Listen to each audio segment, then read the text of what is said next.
Masih ingatkah kalian dengan bunga? Bunga merupakan alat perkembangbiakan tumbuhan secara generatif. Perkembangbiakan generatif terjadi melalui proses penyerbukan. Serbuk sari yang merupakan alat perkembangbiakan bunga jantan jatuh di atas kepala putik yang merupakan alat perkembangbiakan bunga betina. Pada video kali ini kita akan mempelajari perkembangbiakan tumbuhan secara vegetatif. Perkembangbiakan vegetatif yaitu perkembangbiakan tanpa melalui proses perkawinan atau penyerbukan. Individu baru atau anak berasal dari satu induk saja, sehingga individu baru merupakan bagian dari tubuh induknya. Sifat individu baru akan sama persis dengan sifat yang dimiliki oleh induknya. Perkembangbiakan vegetatif dibagi menjadi dua macam. Yang pertama, perkembangbiakan vegetatif alami dan perkembangbiakan vegetatif buatan. Vegetatif alami terjadi secara alami tanpa ada bantuan dari manusia. Sedangkan perkembangbiakan vegetatif buatan adalah perkembangbiakan yang prosesnya dibantu oleh manusia. Perkembangbiakan vegetatif alami yang pertama adalah tunas. Pernahkah kalian melihat pohon bambu yang baru tumbuh? Pohon bambu yang baru tumbuh itulah yang disebut dengan tunas. Tunas tumbuh dari batang yang terdapat di dalam tanah.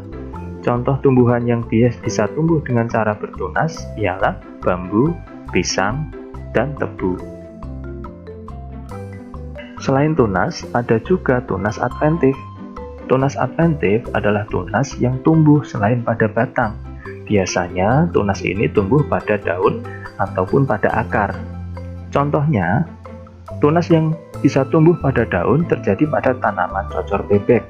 Sedangkan tunas adventif yang tumbuh pada akar biasa terjadi pada tanaman sukun, cemara, dan talok atau kersen. Perkembangbiakan vegetatif selanjutnya adalah spora. Jenis tanaman paku-pakuan, pada bagian bawah daunnya terdapat titik-titik berwarna coklat yang disebut spora. Kalau kalian mengamati tanaman suplir, kalian bisa melihat di bawah daun tanaman tersebut akan ada bintik-bintik. Nah, jika spora tersebut jatuh ke tanah, maka akan tumbuh menjadi tanaman baru. Contoh tanaman yang bisa tumbuh dengan spora diantaranya tanaman paku, jamur, lumut, dan suplir. Cara perkembangbiakan selanjutnya adalah dengan cara geragih atau stolon. Geragih atau stolon adalah batang yang tumbuh merambat di atas tanah. Biasanya, cara perkembangbiakan seperti ini dilakukan oleh tanaman arbei, rumput teki, stroberi, dan pegagan. Perkembangbiakan vegetatif alami selanjutnya adalah umbi. Umbi terbagi menjadi tiga macam: umbi akar, umbi batang, dan umbi lapis. Umbi akar adalah akar yang membesar, berisi cadangan makanan. Biasanya tanaman seperti wortel, singkong, dan lobak berkembang biak menggunakan umbi akar. Umbi batang adalah batang yang tumbuh di dalam tanah dan ujungnya menggelembung menjadi umbi. Kentang dan ubi merupakan contoh tanaman yang berkembang biak menggunakan umbi batang. Umbi yang ketiga adalah umbi lapis. Umbi lapis merupakan pelepah daun yang berlapis-lapis. Tanaman seperti bawang merah, bawang putih, bawang bombay, bunga bakung, serta bunga tulip biasa berkembang biak menggunakan umbi lapis. Cara perkembangbiakan vegetatif alami yang terakhir adalah rizoma atau akar tinggal. Rizoma atau akar tinggal adalah batang yang tumbuh di dalam tanah. Tanaman sejenis jahe, kunyit, lengkuas, temulawak, dan kencur berkembang biak menggunakan rizoma. Sekarang, mari kita cari tahu bagaimana cara tumbuhan berkembang biak menggunakan vegetatif buatan. Perkembangbiakan vegetatif buatan yang biasa dilakukan yaitu mencangkok. Mencangkok adalah membuat batang tanaman menjadi berakar.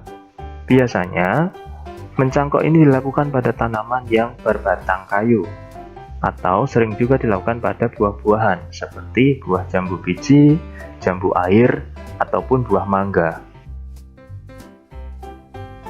Selain mencangkok, ada juga menempel atau okulasi. Menempel atau okulasi adalah menempelkan mata tunas dari dua tanaman yang sejenis, tetapi berbeda sifat. Misalnya, kamu akan menempelkan cabang tunas dari pohon mangga aromanis dengan pohon mangga mana lagi. Perkembangbiakan selanjutnya adalah cara mengenten atau menyambung. Mengenten atau menyambung adalah menggabungkan batang bawah dengan batang atas dua tanaman yang sejenis. Perkembangbiakan vegetatif buatan selanjutnya sudah pasti sering kita lihat, yaitu cara stek. Stek adalah memperbanyak tumbuhan dengan menancapkan potongan bagian tumbuhan tersebut, bisa batang, daun, atau akar, di atas tanah. Stek batang biasa dilakukan pada tanaman singkong dan tebu, mawar, melati, ataupun kangkung. Stek daun bisa dilakukan pada tanaman cacar bebek dan tanaman begonia, sedangkan stek akar bisa dilakukan pada tanaman sukun. Perkembangbiakan vegetatif buatan yang terakhir adalah merunduk. Merunduk adalah memperbanyak tumbuhan dengan cara merundukkan batang atau cabang ke tanah sehingga akan tumbuh akar. Contohnya, tanaman anyelir, apel, anggur, dan alamanda biasa dilakukan perkembangbiakan dengan cara merunduk. Itulah tadi perbedaan antara pertumbuhan vegetatif alami dengan vegetatif buatan. Tidak semua tanaman bisa tumbuh di tempat yang sama. Pertumbuhan tanaman juga dipengaruhi oleh tempat hidupnya. Tanaman yang hidup di daerah dataran tinggi sudah pasti akan berbeda dengan tanaman yang hidup di dataran rendah. Sekarang, mari kita simak cerita berikut. Indonesia adalah negara kepulauan yang terletak di garis khatulistiwa. Indonesia memiliki dataran tinggi, dataran rendah, dan perairan. Dataran rendah adalah dataran yang memiliki ketinggian 0-200 meter di atas permukaan laut. Hampir semua ibu kota provinsi di Indonesia terletak di dataran rendah.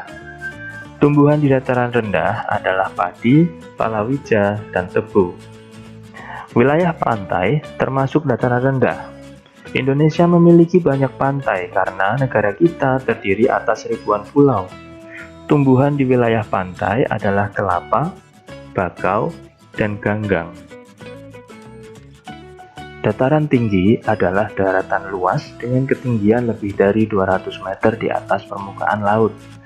Beberapa dataran tinggi di Indonesia adalah Dataran Tinggi Dieng di Jawa Tengah, Dataran Tinggi Malang, dan Dataran Tinggi Tengger di Jawa Timur, Dataran Tinggi Alas di Aceh, dan Dataran Tinggi Bone di Sulawesi Selatan. Jenis tumbuhan di dataran tinggi biasanya adalah tanaman perkebunan seperti teh, kopi, cengkeh, buah-buahan, dan sayuran. Dari bacaan tadi, mari kita belajar menemukan ide pokok suatu bacaan. Masih ingatkah kamu apa itu ide pokok? Ide pokok atau gagasan utama adalah inti yang menjadi dasar dari suatu paragraf. Bagaimana cara kita menemukan ide pokok? Kita bisa menemukan ide pokok pada kalimat utama. Ya, ide pokok biasa terletak pada kalimat utama. Kalimat utama suatu paragraf bisa terdapat pada awal paragraf, tengah, ataupun akhir paragraf. Jika berada di awal, maka sudah pasti kalimat kedua dan seterusnya akan menjelaskan kalimat pertama. Sedangkan jika kalimat utama berada di akhir, maka di kalimat terakhir akan berupa kesimpulan dengan ditandai kata jadi, sehingga, ataupun oleh karena itu. Sekarang mari kita coba menemukan ide pokok dari bacaan yang sudah kita baca tadi. Paragrafnya berbunyi, wilayah pantai termasuk dataran rendah. Indonesia memiliki banyak pantai karena negara kita terdiri atas ribuan pulau.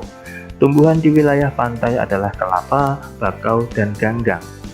Pertama, mari kita temukan kalimat utamanya.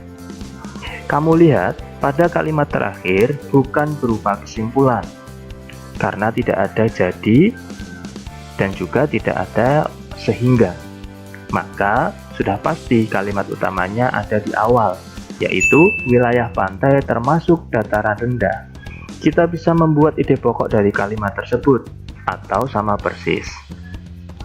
Maka dari paragraf tersebut ide pokoknya adalah wilayah pantai termasuk dataran rendah. Mudah sekali bukan? Kamu bisa menemukan ide pokok yang lain pada paragraf yang lain dengan melihat di buku paket kamu. Selamat mencoba dan selamat belajar.